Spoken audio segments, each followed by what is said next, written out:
Good morning all of you. It is lesson number 4 climate. कल हमने जाना climate क्या होता है, वेदर क्या होता है और दोनों से किस तरह से डिफरेंस है और इंडिया का क्लाइमेट कैसा है।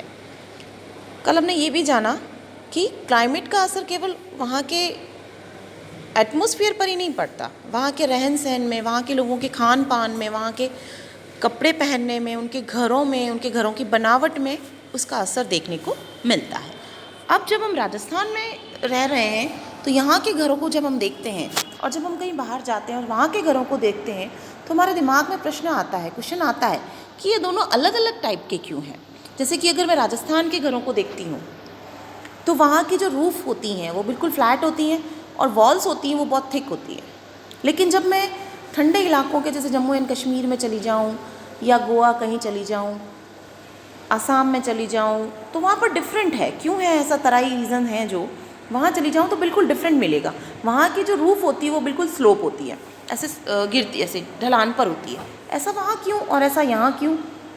तो बेटा ऐसा इसलिए कि जब राजस्थान में रहते हैं तो राजस्थान है तो सूर्य नारायण का तो हम पर आशीर्वाद रहेगा ही ना।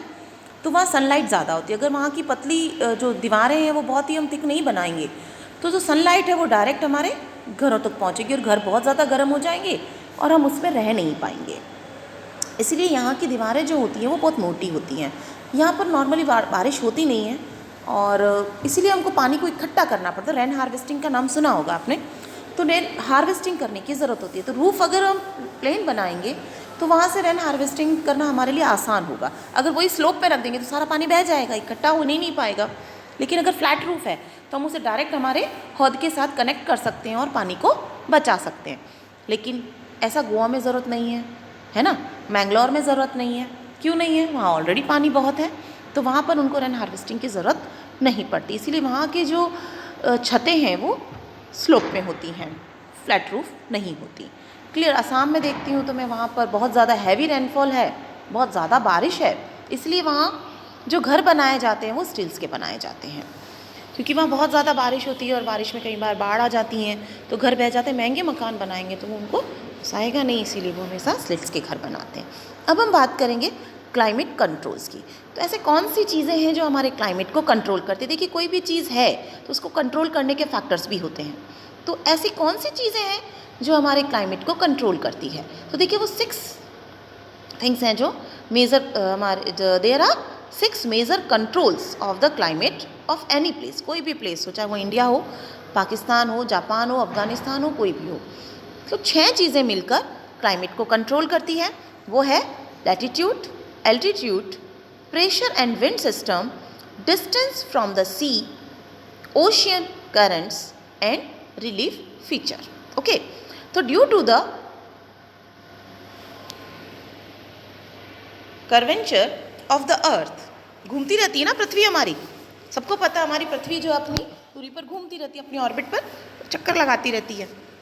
तो इसकी वजह से क्या होता है कि वो अपना जो फेस है वो बदलती रहती है। कभी वो सूर्य के सामने आ जाती है, इसीलिए यहाँ पर दिन होता है तो अमेरिका में रात होता है ना, क्योंकि वो उसके अपोजिट साइड आ गई है। इसीलिए होता है ना, सबको पता है, ये साइंस में आपने बहुत अच्छे से पढ़ा है। तो due to the curvature of the earth, the amount of solar energy received varies according to latitude. Okay, as a result, air temperature generally decreases from the equator towards the poles. As one goes from the surface of the earth to higher altitudes, the atmosphere become less dense and temperature decreases. हम जैसे जैसे higher altitudes की तरफ जाते हैं, temperature क्या होता जाता है?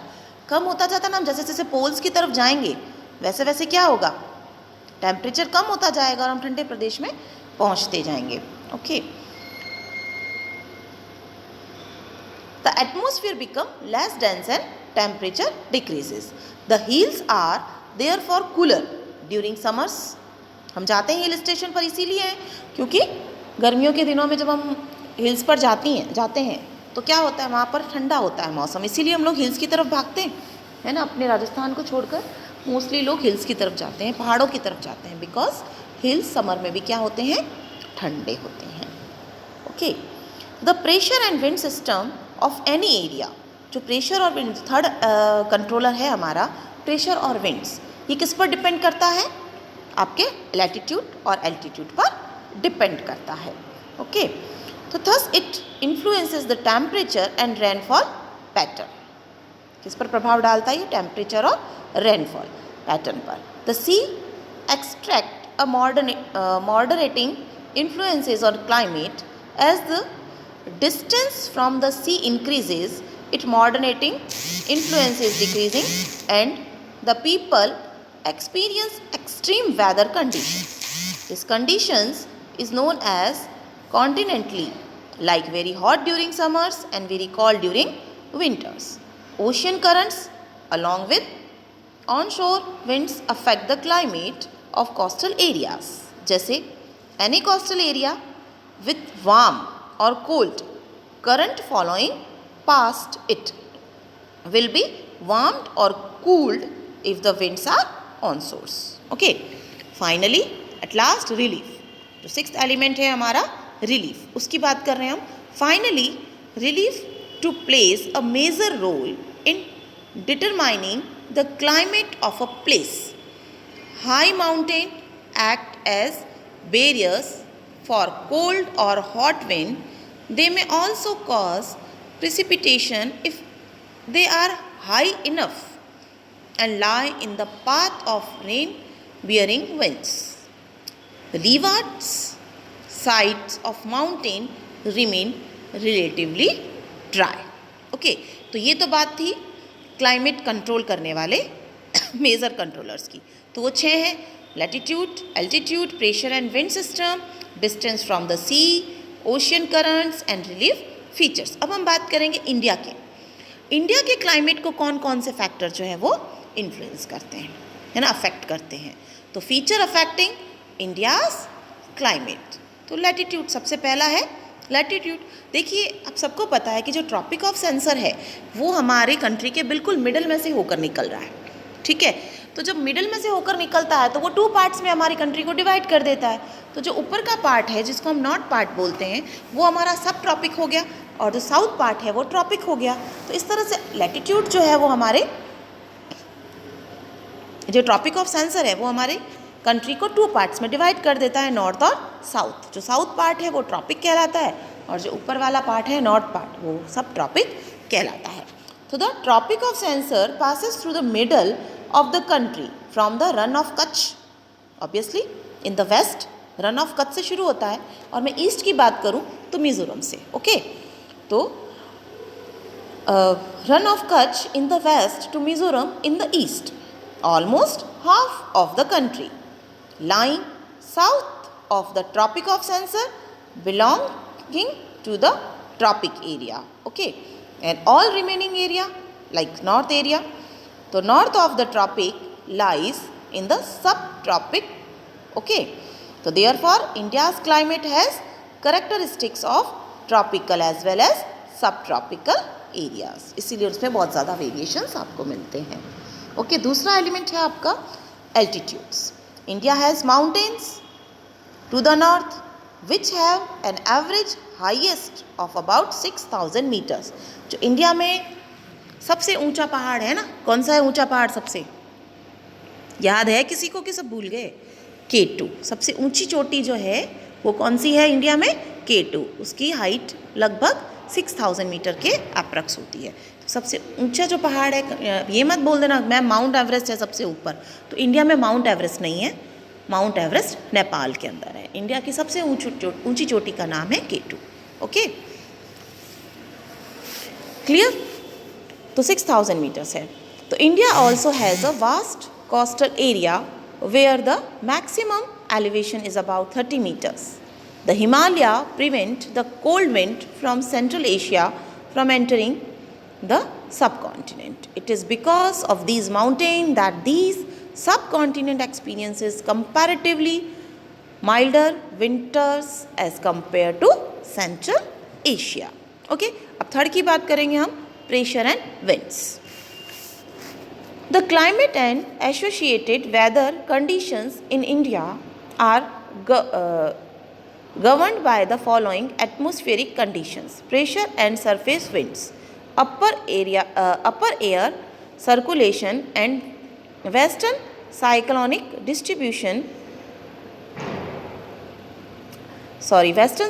disturbances and tropic cyclones. Okay, तो प्रेशर सुना होगा आपने कि प्रेशर ज़्यादा है, प्रेशर कम है, तो उसी की बात यहाँ पर कर रहे हैं हम. तो India lies in the region of north easterly winds. These winds originate from the subtropical high pressure belt of the northern hemisphere. They below south get deflected to right due to the control's force and move on toward the equatorial low pressure area. Generally, these winds carry very little moisture as they originate and below over land.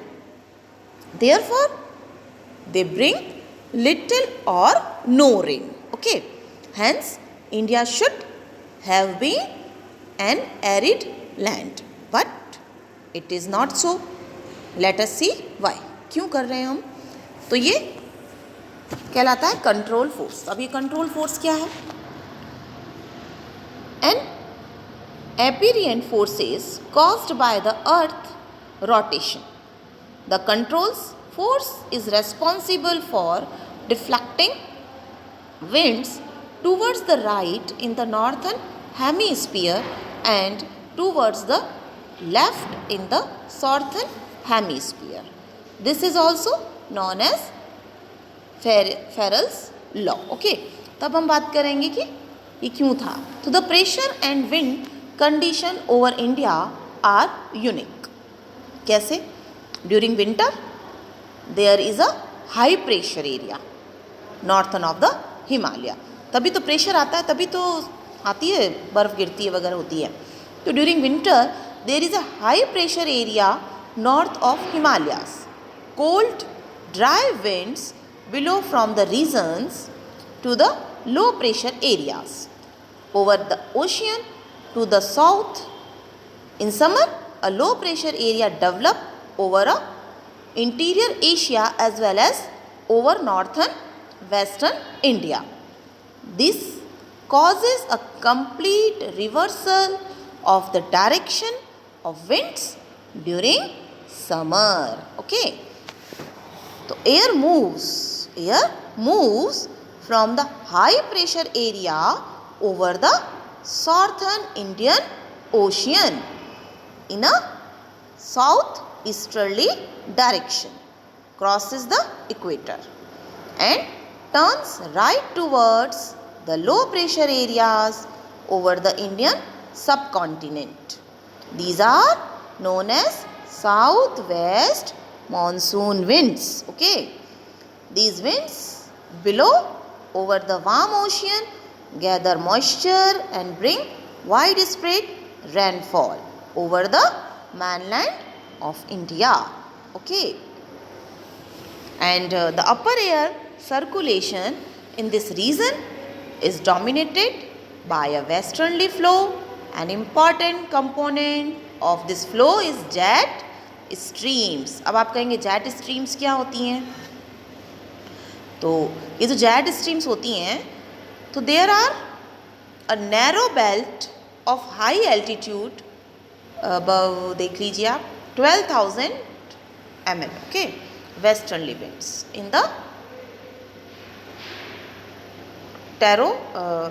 terrosphere. Their spread varies from about 110 km per hour in summer, in about 184 km per hour in winter. Okay, so a number of separate jet streams have been identified. Okay, the most constant are the mid latitude and the subtropical jet streams. So these jet streams are located approximately over 70 degree to 30 degree north latitude, इसके बीच में मिलती है आपको. तो therefore they are known as subtropical westerly